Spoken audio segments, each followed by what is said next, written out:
오늘 말씀의 제목을 보면 몇 가지 질문이 떠오를 수 있습니다. 동네에서 예수님이 쫓겨나셨다니 이게 언제 이런 일이 있었지? 누가 왜 이런 일을 했을까? 또는 별로 은혜스러워 보이지도 않는 이 얘기를 성경은 왜 굳이 기록을 해놓았을까? 제가 당시 상황을 잠시 한번 설명해 보도록 하겠습니다. 예수님이 공생애를 시작한 지 얼마 되지 않아서 고향에 잠시 들르셨다가 해당에서 성서를 읽고 그 말씀을 해석하는 일이 있었습니다. 이때 예수님의 모습을 본 동네 사람들이 깜짝 놀랐습니다. 예수님의 권위 있는 자세와 확신에 찬 말씀, 또 이사야서에 나오는 저 유명한 주의 종의 노래에 대한 해석은 이제까지 들어보지 못했던 새로운 말씀이었습니다. 그래서 그들의 마음속에 예수님을 존경하는 마음이 생겼습니다. 이 사람이 요셉의 아들이 아닌가? 우리 동네에서 자라난 아이가 이처럼 훌륭한 사람이 되어서 고향에 돌아왔더니 정말 사랑스럽고 자랑스럽구나. 그런데 불과 몇십 분이 지나지 않아서 분위기가 바뀌었습니다. 그렇게 감격하며 열광하던 동네 사람들이 태도가 변했는데 몹시 화가 난 동네 사람들은 예수님을 동네 밖 산벼랑까지 끌고 와서 그 끝에서 밀쳐 떨어뜨리려고, 그래서 죽이려고 했습니다. 이게 무슨 해괴한 일입니까? 조금 전까지만 해도 그렇게 감격스럽게 예수님을 환영하던 고향 사람들이 무엇 때문에 저렇게 분노심을 갖게 되었을까요? 그 이유는 오늘 말씀에서 보듯이 예수님이 열왕기상 17장과 그리고 열왕기하 5장에 나오는 두 가지 이야기를 했기 때문입니다. 첫 번째 이야기는 이렇습니다. 3년 6개월 동안 유대 나라에 기근이 들어 먹을 것이 없어서 집집마다 다 힘들게 되었는데 사렙다에 살고 있는 한 과부도 역시 먹을 것이 떨어져서 죽기만을 기다리고 있었습니다. 그런 와중에 선지자 엘리야가 이 과부의 집에 찾아옵니다. 그런데 이 과부가 자기가 가지고 있던 마지막 남은 식량을 엘리야에게 대접했는데 이때 놀라운 일이 생겼습니다. 마지막이라고 생각하고 털어낸 밀가루 항아리와 기름병이 바닥이 나지 않고 오히려 털어낼 때마다 그만큼의 양이 계속 생기는 겁니다. 그래서 이 둘은 기근을 함께 면할 수 있게 되었다는 아름답고 감동적인 이야기입니다. 두 번째 이야기는 나아만이라고 하는 장군이 엘리사에게 찾아왔는데 그가 시킨 대로 요단강에서 7번 목욕한 후에 문둥병, 납병을 고침받았다는 이야기입니다. 이 두 이야기는 공통점이 하나 있었는데 그것은 바로 둘 다 그 주인공이 이방인이었다는 사실입니다. 이것이 문제였습니다. 당시 유대 사람들은 자신들만이 하나님의 선택을 받았고 이방 사람들은 구원받을 수 없는 죄인들이라고 하는 매우 편견적인 선민의식을 갖고 있었습니다. 그런데 이런 생각을 갖고 있던 그들에게 이게 무슨 말입니까? 하나님을 모르는 시돈 지방 사렙다에 사는 한 이방 여인을 통해서 하나님이 활동하셨다니, 또 이스라엘에도 많은 문둥병 환자가 있었지만 하나님의 치료 역사가 자기들이 아니라 하나님을 알지도 못하는 저 수리아 사람 이방인을 통해 나타났다니, 이런 얘기를 들은 그들은 충격을 받았고 도저히 참을 수가 없었습니다. 성서는 이렇게 말합니다. 사람들이 해당해서 이 말씀을 듣고 모두 화가 났습니다. 그들이 일어나 예수를 동네에서 쫓아내어 동네 산 벼랑까지 끌고 갔습니다. 벼랑 끝에서 예수를 밀쳐 떨어뜨리려고 하였습니다. 세상에 아무리 화가 나도 어떻게 그렇게 할 수 있을까? 아무리 자존심에 상처를 입었다고 해도 이건 너무 심한 거 아닌가? 생각하다가 또 한편 궁금한 생각이 들었습니다. 예수님은 왜 굳이 사람들이 화를 낼 만한 그런 얘기를 하셨을까? 그런데 예수님은 이런 도전적인 얘기들을 여기서만 한 것이 아니었습니다. 여러분 한번 삭개오를 생각해 보죠. 그는 로마를 위해 세금을 징수하는 세리라는 직업 때문에 자기 동족의 미움을 받고 있었고 아무도 그를 친구로 대접해 주지 않았습니다. 비록 돈은 많았지만 이웃들에게 따돌림을 받으며 살아가는 그는 어찌 보면 외로운 사람이었습니다. 그런데 이런 삭개오를 예수님이 찾아가셔서 말씀하십니다. 내가 너와 함께하마 너의 아픔을 내가 안다. 삭개오와 같은 죄인들을 가까이 하면 배척받는 사회 분위기를 알면서도 예수님은 왜 이렇게 행동하고 말씀을 하셨을까요? 우리가 잘 아는 선한 사마리아 사람의 이야기도 마찬가지입니다.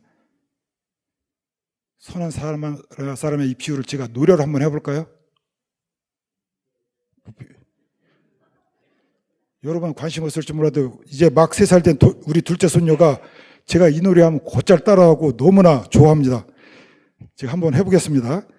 대신에 여러분 들으시면서 왜 사람들에게 이 비유가 그렇게 충격을 주고 도전을 줄 수 있는 비유였는지 한번 추측해 보시기 바랍니다. 옛날 어떤 사람이 예루살렘 떠나서 여리고로 가다가 강도들을 만났네. 가진 것을 뺏기고 매를 맞고 쓰러진 불쌍한 이 사람을 제사장도 모른 척 도둑만 난 사람을 레위 사람 보고서 미친 듯이 놀라서 화당할까 두려워 쏠개같이 빠르게 락위 타고 뺑소니 시시하다 레위인 이웃 사람 아니죠 사마리아 사람만이 참 이웃. 감사합니다. 한번 생각해 보셨어요? 왜 이 이야기가 도전적이고 충격적이었는지. 이 비유를 듣던 사람들은 유대인들이었습니다. 그런데 이 유대인들은 사마리아 사람들을 미워하고 같은 동족으로 취급도 하지 않았습니다. 그렇다면 비유를 듣던 그 유대인들 마음 어떤 생각이 들었을까요? 우리가 지금 듣는 것처럼 감동적이고 훌륭한 말씀이라고만 생각했을까요? 아닙니다. 아까 고향 사람들처럼 당황스럽고 분노하는 마음을 가졌을 수도 있습니다. 자기들이 존경하는 제사장, 레위인도 다 그냥 지나갔는데 원수와도 같은 사마리아 사람이 오히려 도와줬다니. 차라리 사마리아 사람이 쓰러져 있는데 유대인이 도와주었다고 하면 듣는 사람들의 마음도 좀 편하고 더 감동을 받았을 텐데. 그런데 예수님은 왜 듣는 이들의 마음을 불편하게 할 수 있는 이런 비유들을 굳이 하셨을까? 그 대답은 단순합니다. 바로 이 답이 오늘 말씀의 핵심입니다. 제가 천천히 말할 테니까 한번 잘 들어보시기 바랍니다.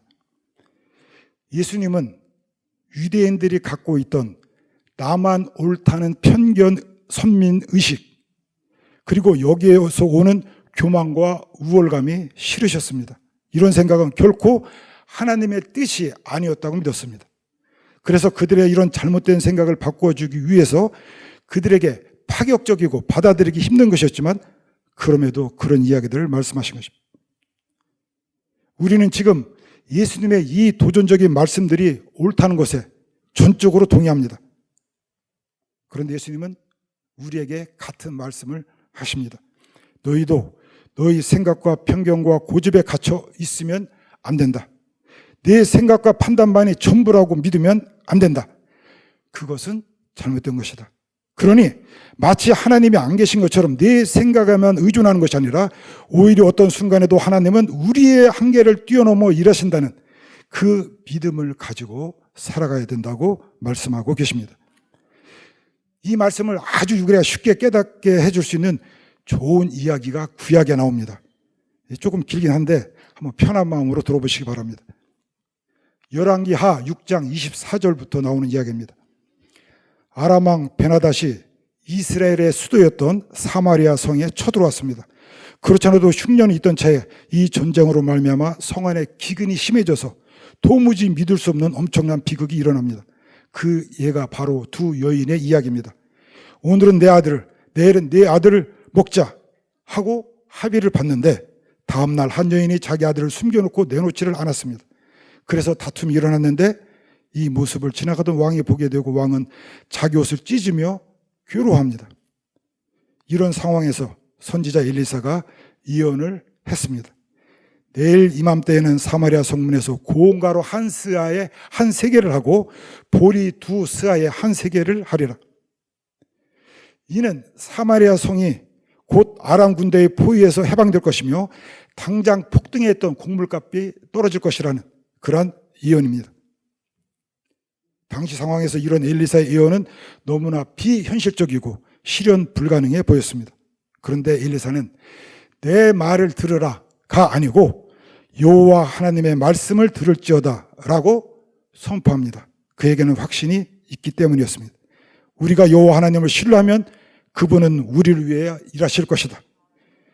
우리도 이런 확신을 갖고 살 수 있다면 얼마나 좋을까요? 내 상황이 비록 지금 암담해 보이고 경제적으로 건강상 문제에서도 인간관계에서도 도저히 풀릴 것 같지 않은 문제들이 있다고 할지라도 그럼에도 내 약함과 한계를 넘어서는 하나님의 길을 열어주시고 결국에는 모든 것이 합력하여 선을 이루게 될 것이라는 이 확신이 우리에게 있다면 얼마나 좋겠습니까? 이런 긍정적인 믿음이 오늘 예배에 참석한 우리 모두에게 다 넘칠 수 있기를 바랍니다. 아멘입니까? 그런데 오늘 이야기에 등장하는 왕의 장관을 보십시오. 이 사람은 엘리사의 예언을 들은 다음에 이렇게 말합니다. 여호와께서 하늘에 창을 내신들 어찌 이런 일이 있으리요?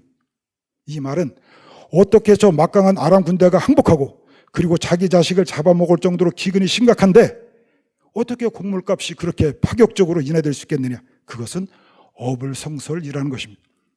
눈앞에 있는 현실을 보고 판단한 그의 분석은 어찌 보면 정확하다고 할 수 있습니다. 그러나 이것은 단지 선지자 엘리사의 예언을 부인한 것만이 아니라 하나님의 능력까지도 불신하는 태도였습니다. 결국 예언대로 군대 장관은 그 성문을 지키다 식량을 가지러 몰려드는 군중들의 발에 깔려 죽는 비참한 치유를 맞게 됩니다. 내가 내 눈으로 보리라 그러나 그것을 먹지는 못하리라는 엘리사의 예언이 이루어진 겁니다. 말씀을 들어도 믿지 못하고 자기 생각만 하고 있다면 그 사람은 믿음의 사람이 아닙니다. 군대 장관은 들었지만 안타깝게도 그는 믿지 못했던 사람이었습니다. 눈앞에 보이는 상황에만 갇혀서 하나님이 일하심에 대해서 전혀 기대하지 않았던 사람입니다. 이 얘기를 조금만 더 해볼까요? 엘리사의 예언과 그리고 그 예언이 이루어지던 그 다음날 아침 사이에 한 사건이 일어났습니다. 성 안의 사람들은 무슨 일이 일어나고 있었는지 전혀 알 수도 없었고 또 어떠한 희망도 없었던 그 밤에 하나님은 일하고 계셨습니다. 아람군의 진영에 깃발을 날리고 있었고 먹을 것, 입을 것, 금은, 뱀을, 말 등은 그대로 있었지만 군인들이 모두 사라졌습니다. 그 이유는 하나님께서 아람군대로 하여금 병기 소리와 말소리와 큰 군대의 소리를 환청으로 듣게 하셨기 때문입니다. 아람군들은 이스라엘 왕이 햇사람 왕들과 애굽 왕들을 불러 자기들을 치러 온 줄 알고 모두 황급히 도망갔던 겁니다. 하나님이 안 보이는 곳에서 우리를 위해 일하고 계심을 극적으로 보여주는 사건 이야기입니다. 이러한 놀라운 일들을 날마다 우리도 경험하며 살아간다면 좋을 텐데 안타깝게도 많은 사람들은 이렇게 살지를 못합니다. 오히려 군대 장관이 보여줬던 것처럼 눈앞에 있는 문제들 앞에서 주저앉고 그저 힘들어하며 살아갈 때가 많이 있습니다. 사람들이 말합니다. 사는 것 힘들어. 사실 이것은 부인할 수 없는 우리 인간의 현실적인 모습이기도 합니다. 우리에게 많은 영향을 준 불교에서도 사체, 고집, 멸도를 이야기합니다. 기본적으로 인생은 괴로움, 고회, 괴로움의 바다라고 얘기합니다. 우리 성경에서도 인간은 흙으로 빚어진 정말로 연약한 존재, 그리고 결코 완전할 수 없는 죄인이라고 말합니다. 심리학에서도 이상과 현실 사이에서, 즉 우리가 바라는 꿈은 있지만 그렇지 못한 현실 사이에서 갈등하고 괴로워하는 것이 인간의 모습이라고 얘기합니다. 우리가 즐겨보는 드라마나 영화, 저도 드라마 즐겨보는 8시 반 드라마 되게 좋아하는데 하여튼 드라마나 영화, 문학작품, 뮤지컬을 보아도 늘 갈등하고 괴로워하는 사람들의 모습이 끊임없이 등장합니다. 모든 것을 희생하면서 사업에 올인했는데 그 사업이 실패하게 되면 실망하고 좌절합니다. 정말로 사랑하는 사람이 떠나갔는데 세상에 무슨 희망이 있겠습니까? 나름대로 열심히 살아왔는데 억울한 일 당하면 분노로 밤을 지새우기도 합니다. 살아가면서 한 번의 충격은 그런대로 이길 수 있지만 계속해서 충격이 올 때, 삶의 악순환이 계속될 때 버티는 것이 어렵습니다. 남과 비교해서 무언가 성취한 것이 없다고 느껴질 때도 우리는 상처를 받고 좌절합니다. 이것이 우리가 살아가면서 일반적으로 경험하고 공감하는 삶의 모습이라고 할 수 있습니다. 그러나 예수님은 오늘 말씀을 통해서 분명하게 우리에게 말씀하십니다. 자기들만 옳다는 생각을 가졌던 유대인들처럼 너희들도 너희 생각과 판단에만 의존하며 고집스럽게 살아가라고 한다면 그것은 잘못된 것이다. 대신에 우리의 생각을 뛰어넘는 하나님이 우리를 위해 일하신다는 것을 기대하는 믿음을 가지고 살아가야 된다고 말씀하십니다. 이런 믿음이 있을 때 우리는 어떤 상황에서도 큰 일이든 작은 일이든 그 안에서 일하시는 하나님의 도우심을 경험할 수 있습니다. 간증까지는 아닌데 저에게 있었던 조그만 이야기를 잠깐 해보겠습니다. 제가 미국 UMC 미 연합감리교회에서 목사 안수 받았는데 그때 있었던 일입니다. 미국에서 목사 안수 받기 위해서는 몇 가지 절차를 통과해야 됩니다. 먼저 신학대학원에서 MDB 3년 과정을 마치고 그 후 논문, 신앙 간증서, 20가지의 중요 신학적 질문에 대한 답변서 제출하고 4시간에 걸친 심리 테스트를 받고 마지막으로 10명의 자격심사위원 앞에서 1시간 동안 내가 제출했던 서류를 근거로 신학적 견해, 목회 비전 등에 대한 질문을 받고 답하는 심사 과정이 있습니다. 그 과정에서 받았던 질문 중에 지금도 인상 깊게 기억되는 질문이 한 가지가 있습니다. 한 흑인 목사님이 던졌던 질문입니다. 만약 뉴욕 할렘가에 있는 교회로 네가 파송되면 목회 잘 할 자신이 있는가? 그곳의 흑인들은 내가 이제까지 두루 신학대학 캠퍼스에서 만났던 흑인들과는 달리 거칠고 동양에서 온 목회자에 대해서 부정적인 인식도 갖고 있을 텐데 괜찮겠나? 뭐 대략 이런 내용의 질문이었습니다. 이제까지 나름대로 대답을 잘해왔는데 이 질문은 전혀 예상치 않았던 것이어서 순간 당황하면서 머리가 하얘지는 느낌을 받았습니다. 내가 이 목사 안수 받기 위해서 얼마나 준비하고 기도해왔는데, 그런데 여러분은 믿거나 말거나 그 순간 생각을 정리할 시간도 없이 이런 답변이 제 입에서 나왔습니다. 저는 3년 전 미국에 처음 공부하러 왔을 때 아는 사람이 아무도 없었습니다. 친척도 친구도 없었습니다. 그리고 환경도 낯설고 영어도 잘 하지 못했습니다. 그럼에도 저는 최선을 다했고 잘 적응해서 오늘 이렇게 이 심사 자리까지 왔습니다. 마찬가지로 뉴욕의 흑인들을 상대로 하는 목회가 저에게는 처음이라 낯설고 쉽지는 않을 것이라 생각합니다. 그러나 이제까지 해온 것처럼 주어진 일에 대해서 최선을 다하면 좋은 결과도 있을 것이라 기대합니다. 그리고 질문했던 흑인 목사님의 표정을 보면서 속으로 안도의 한숨이 나왔습니다. 아, 내가 실수하지 않은 것 같구나. 그리고 경쟁이 치열한 뉴욕 연회에서 UMC 목사 안수 받았는데 저는 이 과정에서 중요한 깨달음을 다시 한번 얻게 되었습니다. 어떤 한계 상황에 부딪혀도 절대 쉽게 실망하지 말자. 지금 당장 문제가 풀리지 않는 것처럼 보인다 해도 하나님은 내가 모르는 가운데도 일하시며 나의 길을 인도해 주신다. 이 깨달음은 제 삶의 중요한 교훈이 되었습니다. 열왕기하 6장의 이야기에서 우리가 방금 전에 보지 않았습니까? 하나님은 안 보이는 가운데도 하나님의 자연인 우리를 위해 일하고 계십니다. 얘기 나온 김에 저희 집 얘기 잠깐만 해보겠습니다. 제게 아들이 있는데 지금 좋은 직장에서 연봉도 많이 받고 뉴저지 온누리교회에서 찬양대 리더로 봉사활동도 잘하고 그리고 이번 8월 결혼 앞두고 연애도 열심히 하고 있고 조카들도 잘 챙겨주고 그리고 건실하게 신앙생활 잘 하고 있습니다. 이렇게 잘 자라준 것에 대해서 저는 늘 감사한 마음을 갖고 있습니다. 그런데 20여 년 전 그 아들이 중학교 2학년이었을 때 매일 컴퓨터 앞에 앉아서 게임만 합니다. 우리 집사람 아는 사람은 알 거예요. 우리 집사람은 하이 소프라노입니다. 막 소리를 쳐요. 근데 그때만 해도 잠깐이고 또 보면 게임만 하고 있습니다. 그럼 또 소리 질러요. 한마디로 온 집안이 전쟁통입니다. 그런데 그때 옆에서 지켜보고 있던 딸아이가 조용히 한마디 했던 것을 기억합니다. 엄마 기도하세요. 정말 하나님이 도움이 있을 때 변화가 가능하다는 것을 인정할 수밖에 없으니 그러니 때론 사면이 막힌 것 같이 보여도 우리는 기도 가운데 주의 일하심을 기대하며 인내해야만 합니다. 혹시 이런 생각할 때가 있나요? 나는 더 이상 안 돼. 내 능력으로 뭐 더 이상 할 수가 없어. 이제 내가 뭐 할 수 있겠나? 신앙적으로도 나는 더 이상 깊은 곳으로 갈 수가 없어. 이 정도면 됐어. 아닙니다. 지금의 현실이 힘들어 보여도 늘 기도하는 우리를 위해 하나님은 좋은 사람들을 준비해 놓으시고 지금의 경제적 위기로 벗어날 수 있는 길도 보여주시고 마음과 몸의 문제까지도 해결할 수 있는 길을 열어주십니다. 그러니 내 생각을 뛰어넘는 하나님의 일하심을 기대하며 우리는 살아가야 됩니다. 시편 62편 5절 나의 영혼아 잠잠히 하나님만 바라라. 무릇 나의 소망이 그로부터 나온도다. 이것이 믿음입니다. 이러한 믿음을 더 굳세게 하기 위해 우리는 오늘처럼 하나 앞에 나와 예배를 드리고 또 말씀을 묵상하기도 하고 찬송 부르고 기도도 합니다. 저의 경우에는 짧은 기도도 자주 합니다.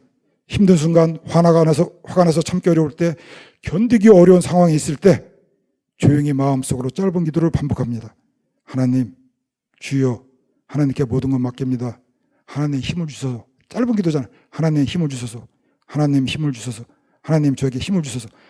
이런 짧은 기도를 조용히 반복할 때 마음이 차분해지고 상황을 이길 수 있는 힘을 주님이 주시는 것을 종종 경험합니다. 하나님을 의지한다는 것은 결코 나약한 모습이 아닙니다. 니체는 인간이 고통받고 부조리하고 모순된 현실을 직면하게 될 때 누구한테 의존하지 말고 스스로 이런 모습을 용감하게 받아들이고 극복하는 초인이 되어야 한다고 했지만 아닙니다.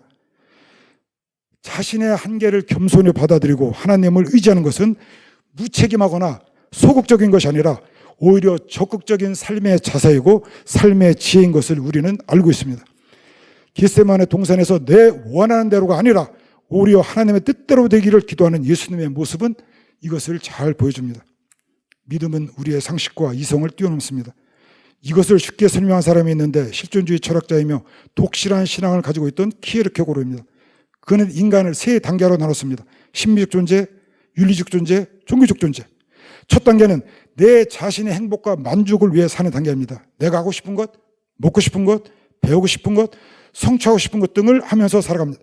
두 번째 단계는 나만을 위한 것이 아니라 더 나아가 다른 사람들을 도우며 선행을 하면서 행복을 찾는 것입니다. 그런데 보통 사람들은 거의 이 두 단계에 머무르며 살아갑니다. 이것이 일반적인 삶의 모습입니다. 그러나 인간은 세 번째 단계인 종교적 단계, 즉 하나님을 만날 때만이 비로소 진정한 행복을 찾을 수 있다고 합니다. 이것은 눈에 보이는 것, 합리적인 지식을 넘는 더 깊은 신앙의 단계인데 이 단계로 가기 위해서는 비약 점프가 필요하다고 합니다. 즉 결단과 믿음을 통해서 갈 수 있다는 것입니다. 제가 오늘 여러 이야기를 했지만 바로 이 믿음이 우리의 삶에서 나타나야 된다고 주님은 말씀하십니다. 제가 여러 가지 얘기해서 여러분들 혼돈되죠. 정리가 잘 안 되죠. 제가 메시지가 뭘 얘기하고 싶은지 들으셨어요? 대부분 알으신 것 같지만 충분히 깨달으신 것 같지만 혹시 아닌 분을 위해서 제가 다시 한번 친절하게 정리해서 말씀을 드려보도록 하겠습니다. 첫째, 유대인들처럼 나만이 옳다는 편협된 사고에 갇혀 예수님을 동네에서 쫓아내는 어리석은 일을 우리는 반복하면 안 됩니다. 둘째, 그리고 군대 장관처럼 하나님이 일하실 것이라는 예언을 듣고도 믿지 못하는 어리석은 일을 반복해서도 안 됩니다. 셋째로, 세상 사람들처럼 눈에 보이는 것만 의존하고 어려운 일을 만날 때 낙심만 하며 살아가는 어리석은 일을 해서도 안 됩니다. 대신에 마지막으로 우리는 하나님의 자녀로서 우리가 어떤 상황이 있든지 우리가 어떤 처지에 있든지 하나님은 우리를 있는 그대로 사랑하시고 우리를 위해 보이지 않는 가운데도 일하고 계신다는 그 믿음을 우리는 가지고 살아가야 됩니다. 오늘 이 시대에 꼭 필요한 이 믿음을 가지고 하나님의 손길과 은총을 우리의 삶 가운데 늘 경험하고 감사하며 살아갈 수 있는 우리 모두가 될 수 있기를 주의 이름으로 축원합니다.